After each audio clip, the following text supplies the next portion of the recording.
Bonjour à tous et à toutes, bienvenue pour cette nouvelle vidéo. Pour un nouveau Mon Sens Critique, aujourd'hui on se retrouve pour le nouvel opus d'Astérix et Obélix, l'Empire du Milieu. C'est pas l'Empire contre-attaque, c'est l'Empire du Milieu. Le film réalisé par Guillaume Canet, qui est le 5e opus en live action pour cette BD qui est tirée de BD franco-belge, il me semble. Si je dis pas de conneries. Là, je crois que c'est une libre adaptation, si je dis pas de conneries. Je crois que c'est vraiment une libre adaptation, donc ça vient pas d'une BD, ça vient d'une histoire inventée de toutes pièces.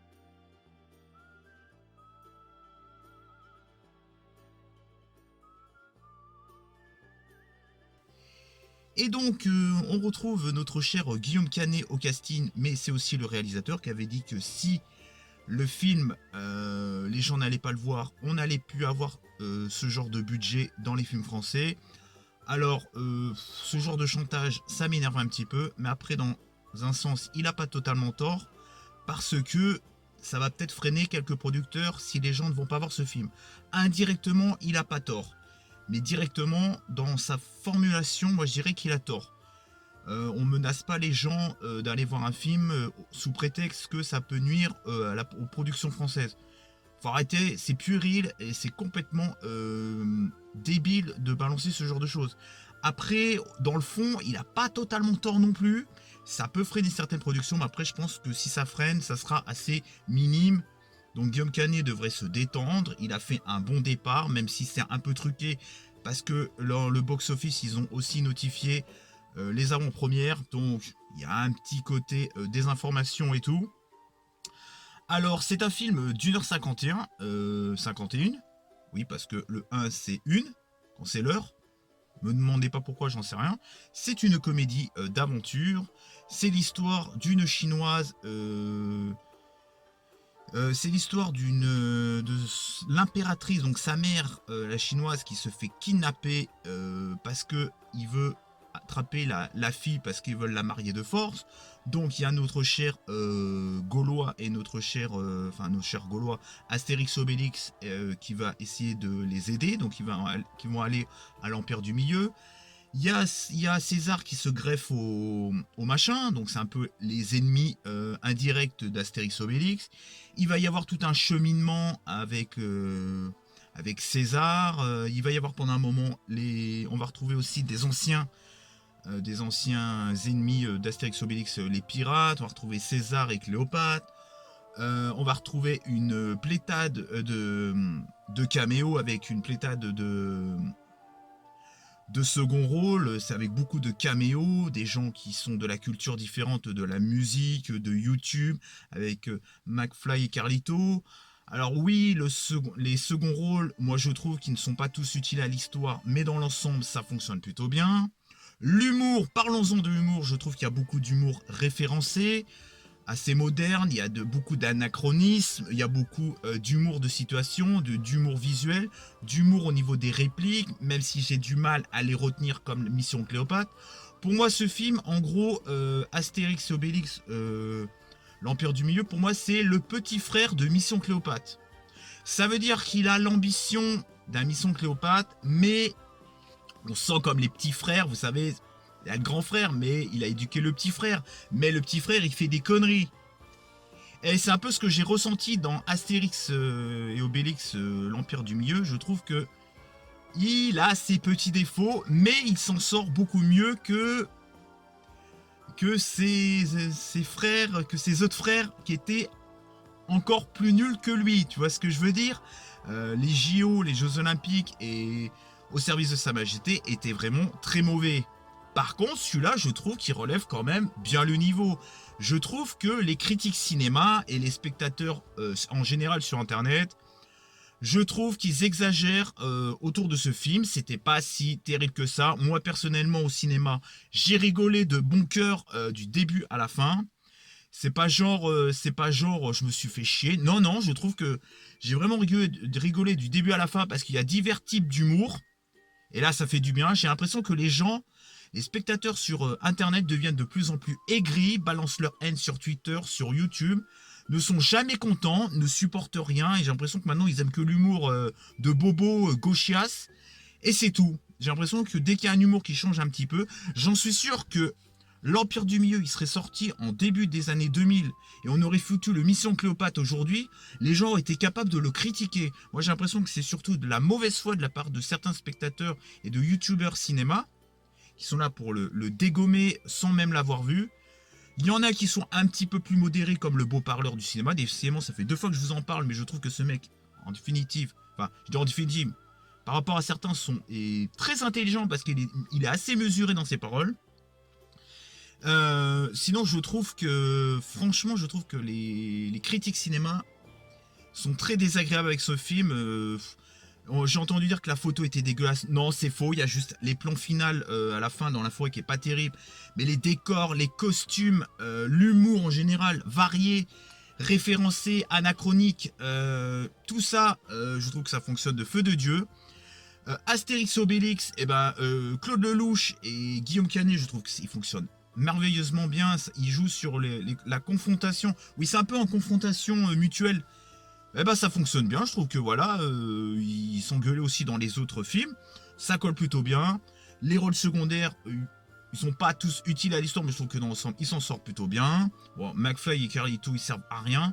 Il y a un petit côté message progressiste, mais on voit qu'il y a un petit côté aussi le progressiste. Voilà, il se casse un petit peu la gueule parce que par exemple pour le véganisme.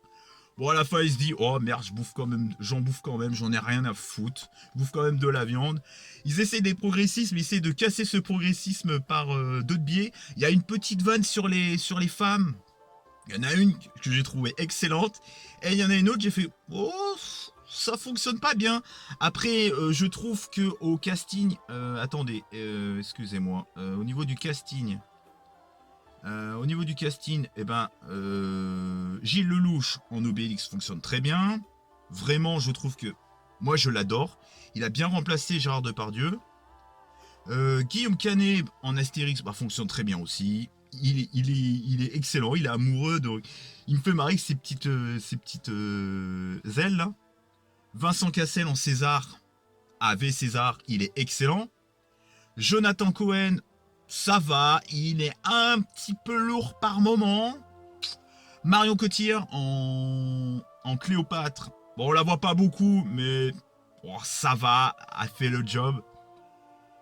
Julie Chen, attends que je confonds pas Julie Chen. Non, je les confonds. Julie Chen, ça c'est la petite meuf, la petite princesse de 20 ans. Alors si je dis pas de conneries, elle fonctionne. Je trouve qu'elle déjà elle combat bien. On va reparler des fights après. Elle joue très bien. José Garcia en gay de l'antique. Alors il m'a fait marrer. Il a des répliques. on dirait un peu on dirait un petit peu dans la vérité si je mens quoi. Il est aussi fun. Franchement, il est à l'aise dans ce rôle. Manu Payet. Putain, je me rappelle déjà même plus Manu Payet. Donc il m'a pas marqué. Ramsey, alors attention Ramsey, attention de ne pas en faire des caisses, des fois c'était un peu limite quand même. Sinon l'impératrice, donc c'est la coach à la petite princesse là,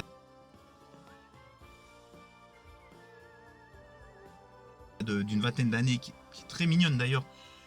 Elle joue plutôt bien, Tatane, voilà, elle s'appelle Tatane, je trouve qu'elle joue super bien, son rôle lui va à merveille. Angel, alors que dire d'Angel? Voilà, un petit rôle mais sympathique. Il y a Philippe Catherine, vous savez, celui qui remplace Sim qui était dans le premier je crois, ou dans les 2 premiers, je sais plus. Alors lui il est plutôt pas mal. Pendant un moment on voit M, alors lui il est juste là pour chanter. Sinon au niveau des fights, que dire? Je trouve que les chorégraphies sont plutôt bien faites. C'est assez fun par moment. Alors il y a un petit passage, il n'y a pas de musique, l'action ça colle pas trop. Les meufs se démerdent très bien, que ce soit Tatane ou la petite princesse incarnée par Julie Chen. Je trouve que franchement niveau fight, on en a pour notre argent. C'est très bien chorégraphié, la musique accompagne bien l'action. On a des scènes épiques à la péplum, je trouve surtout la scène finale qui est plutôt, je trouve qu'il fonctionne vraiment très très bien. Comme je vous ai dit, l'humour est très bien, la photographie est bien aussi. Les décors, il y a un moment, non, ils n'ont pas l'Empire du Milieu parce qu'ils n'ont pas pu avec le Covid. Ils ont filmé des espèces de maisonnettes, mais avec des rochers comme ça, je sais plus du tout comment ça s'appelle. Visuellement, c'est magnifique, les décors sont magnifiques, de la Chine et tout, je sais pas comment ils sont débrouillés, mais c'est peut-être fait en plateau, j'en sais rien, ou ils ont pris ça en archive, j'en sais rien. C'est super bien fait. Le fait qu'il y a beaucoup de gens, vous savez, beaucoup de soldats et tout, même pendant la période de Covid, je trouve que ça se ressent pas que c'est du CGI au niveau des, vous savez, parce qu'on fait voir des vrais personnages et après derrière c'est en CGI, on ne voit pas que c'est en CGI, c'est plutôt bien fait. Franchement, de voir autant de monde alors que c'était en période de Covid, je trouvais ça excellent. J'ai passé un super moment. La musique, comme je vous ai dit, est très rock. Bon, ça fait un peu playlist que vous pourriez avoir sur votre clé USB, mais ça fonctionne bien. Après, niveau musique additionnelle, il n'y a pas tant de musique récente que ça, j'ai pas remarqué. Bon, il y a la musique de fin du générique qui casse pas trop pattes à un canard. Comme je vous ai dit, il y a une petite vanne sur les femmes, une ou deux fois. Bon, c'est un peu lourdingue, quoi. Dans l'ensemble, je trouve que l'humour est largement meilleur que les JO et au service de Sa Majesté, comme je vous ai dit. J'ai passé un très bon moment. Je trouve que franchement, on en fait des caisses sur le fait que ce film est nul. C'est faux, il est pas nul. Moi, franchement, je me suis bien éclaté. Il y a des comédies, je me suis bien fait plus yesh que ce film. J'ai rigolé du début à la fin, c'est bien rythmé. Le scénario, l'histoire, bon, ça casse pas trois pattes à un canard, mais ça suffit à lui-même. On va dire, de toute façon, les Astérix, ça n'a jamais été des scénarios de faux, des histoires de fous. Faut arrêter de se tripoter la nouille. À un moment donné, il faut se calmer. Les critiques cinéma et les critiques sur Twitter devraient un petit peu se calmer. Hein. Arrêtez de dire... arrêtez de faire du chipotage sur la technique. Hein. Vous nous faites chier, sérieusement. Vous nous gâchez l'envie de voir des films avec vos techniques. Moi, j'ai entendu dire tout à l'heure sur le live de Megamax, alors que tout était nul, la photographie était nulle, qu'on n'avait pas une bonne technique, on n'y connaissait rien. Enfin, toujours les mêmes conneries, j'entends. Alors que je trouve que la photographie est très bien. Visuellement, les effets spéciaux sont très bien faits, c'est très bien chorégraphié. Après, est-ce que c'est peut-être vous qui nous font un peu chier avec la technique tout le temps et dire ouais, ça c'est nul, ça c'est mal filmé, nana. Remettez-vous peut-être en question à un moment donné. Ah, parce que vous nous faites chier. Voilà, moi j'ai que ça à dire. Certains critiques m'emmerdent, surtout sur ce positionnement sur ce film. Voilà, j'ai pas tout vu, mais j'ai vu les critiques. Voilà, c'est pour ça que sur ma miniature j'ai marqué les spectateurs sont aigris, deviennent aigris. Je sais plus ce que j'ai marqué. En tout cas, j'ai passé un super moment. Si vous avez l'occasion de voir Astérix et Obélix, l'Empire du Milieu, je vous le recommande. Je me suis régalé au cinéma. Je suis allé avec un ami de ma mère. On s'est régalé. La salle, dites-vous, on était un lundi après-midi. Il était blindé. Alors oui, là, vous me voyez pas terriblement bien. C'est que je suis dans la voiture. J'ai juste la petite lampiote là qui est allumée parce qu'il y a mes parents qui dorment. Donc je suis dans la voiture. Je vous fais ça un peu comme à la Jus de Melon ou des fois le beau parleur quand ils se filment dans leur bagnole. Moi, j'aime bien me filmer dans la bagnole. Je sais pas, je suis à l'aise, je suis bien. Je suis posé sur mon fauteuil et tout. Bon, il est minuit. Combien minuit quand je fais cette vidéo? Minuit et quart, minuit et quart. Et je trouve que dans l'ensemble, le casting est plutôt très bon. Il y a peut-être Jonathan Cohen qui cabotine un peu, Ramsey qui est un peu lourdingue. Mais dans l'ensemble, franchement, j'ai rien à dire, je me suis éclaté. Je trouve que les 65 millions sont bien investis. Il y a eu pas mal de caméos. Au niveau décor et tout, je trouve que l'argent était bien investi. Il fallait payer aussi tous ces acteurs. Est-ce que c'est pléthode, je sais plus comment on dit, si on dit pléthode d'acteurs, bah, ça fonctionne plutôt bien, les caméos fonctionnent bien. Tout le monde ne sert pas, bon, il y en a qui ne servent pas à grand chose, mais bon, ils ont leurs petites répliques. Bah, on critique, mais la mission Cléopâtre c'était pareil, je suis désolé. Il y a certains qui avaient une réplique et puis voilà, on les voyait plus. Hein. Faut être objectif à un moment, faut arrêter d'être faux cul. Hein. Donc Cléopâtre, c'était une plétade d'acteurs, des fois de caméos, on les revoyait plus, ou on les revoyait 10 secondes. Donc, et aussi dire qu'il n'y avait pas de... J'ai entendu les chroniques du cinéphile, Valentin, dire il n'y avait pas de comique de situation visuelle. Ah non, je suis désolé, il n'y en a peut-être pas autant que Mission Cléopâtre. Ah, je te l'accorde, il n'y a pas de problème. Mais il y en avait quand même. Hein. Il y en avait encore un peu quand même. Il y en avait quand même. Faut être objectif à un moment donné. Voilà, j'avais que ça à dire sur les chroniques du cinéphile. Allez voir sa chaîne parce que c'est très bien. Allez voir le beau parleur parce que c'est très bien. En tout cas, je vous recommande de voir Astérix et Obélix, l'Empire du Milieu, même si cette semaine, il n'y a pas que ça. Il y a le nouveau film de M. Night Shyamalan, il y a le film de Tom Hanks, aussi, qui est sorti, il me semble, cette semaine-là. Donc voilà, il y a Babylon qui est sorti, il va y avoir Fableman. Fableman avec Spielberg. Enfin voilà, il n'y a pas que Astérix non plus, on va pas parler que de ça, il y a... Voilà, je sais pas trop quel film il y a autre, mais en tout cas, allez le voir, passez un bon moment en famille, franchement vous allez kiffer si vous n'êtes pas aigri, je pense que vous allez aimer un minimum ce film.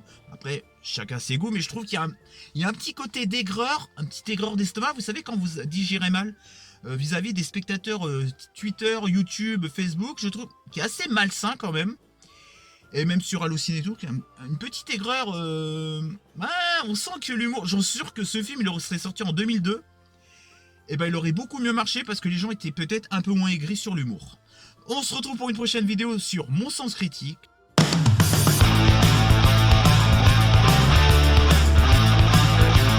Ciao et bye bye, et j'étais très heureux de vous faire cette critique sur Astérix et Obélix, l'Empire du Milieu. Allez, ciao et bye bye, et dites-moi dans les commentaires ce que vous pensez du film. Allez, ciao.